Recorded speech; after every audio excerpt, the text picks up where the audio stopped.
100 EPA employees who are less than a year into their current roles, even though some of them may have worked in other roles within the EPA for years, have received an email warning that they could be terminated.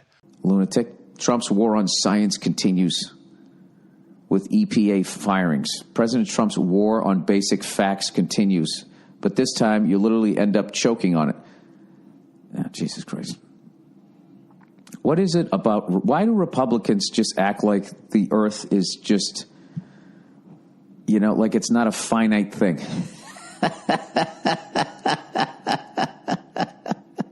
I just don't understand it. I get that you have companies. I get that you're sick of the tree huggers going, hey, man, you're putting too many greenhouse gases. I understand that that becomes annoying to you because all you stare at is your fucking bottom line. But, like, I just don't understand those fucking people.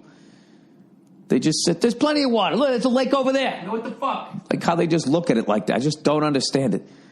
I think that they're just so fucking psycho-competitive or just so unbelievably selfish. We're like, well, even if what the tree huggers are saying is true, it's not going to happen in my lifetime. And even if it does, I'll be too old to give a fuck.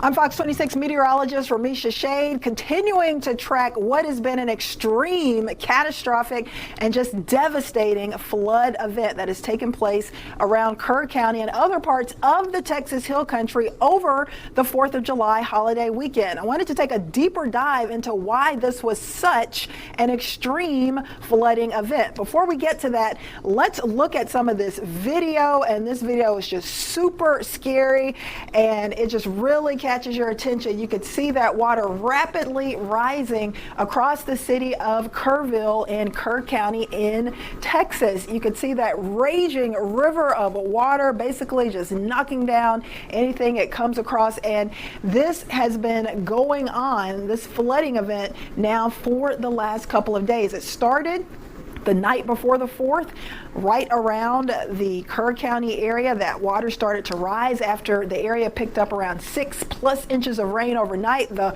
morning of the 4th of July, early Friday morning, was really the peak of this event. That water really started to rise overnight. A lot of people were asleep, unfortunately, and caught off guard, and you could just see how devastating this flooding event was. Those floodwaters were ferocious and did quite a bit of damage. Now, I want to explain what contributed to such an extreme flooding event. Well, the Guadalupe River actually consists of the North Fork and the South Fork. They originate in western Kerr County, of course, in the state of Texas. Now, these two forks converge near the town of Hunt, and the main river flows eastward. So on the morning of the 4th of July, early Friday morning, officials received a report of the South Fork at about 7 feet Friday morning. Several minutes later, it was up to 29 feet. Imagine that water rising that fast and you're really not aware of what's going on. That's why so many people were caught off guard, and that's why, unfortunately, we've had several fatalities and still several people missing. It is really quite something to see firsthand the scale of destruction here. We're just outside the town of Kerrville by the banks of the River Guadalupe, and as far as the eye can see in both directions, it is a wasteland pummeled by the sheer force of water that swept up here and covered this whole area. We're on one particular plot where there were, on Thursday night, 28 mobile homes. By Friday morning, all of them had gone. A few hundred yards away, there's another holiday park, 60 cabins there, static cabins, dozens of mobile homes. Apparently, every single one of them swept away in the flooding. And in the last half hour, we've just heard that another 3 bodies have been found in Kerr County, bringing the total number of confirmed deaths from the flooding now to 109.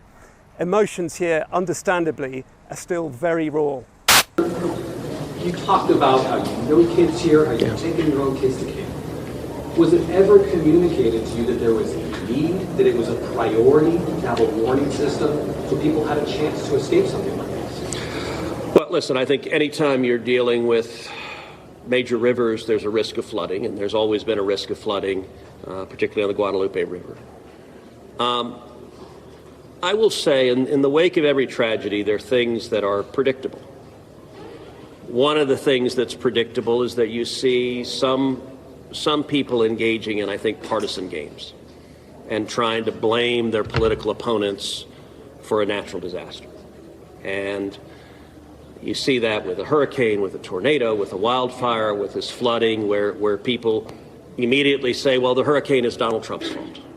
You know, look, that, I think most normal Americans know that's ridiculous. And I think this is not a time for partisan finger pointing and attacks. Now, after we come through search and rescue, after we come through the process of rebuilding, there will naturally be a period of retrospection where you look back and say, okay, what exactly transpired? What was the timeline? And what could have been done differently to prevent this loss of life? And that's a natural process. I think it should not happen in a bitter and partisan sense, but it should happen in a reasonable sense of saying, what lessons can we learn? And I will give an example. You know, Houston's my hometown. If you live on the Gulf Coast, we get hurricanes. That's part of living on the Gulf Coast as hurricanes hit. And I do think Texas as a whole has learned over time how to deal more effectively with hurricanes.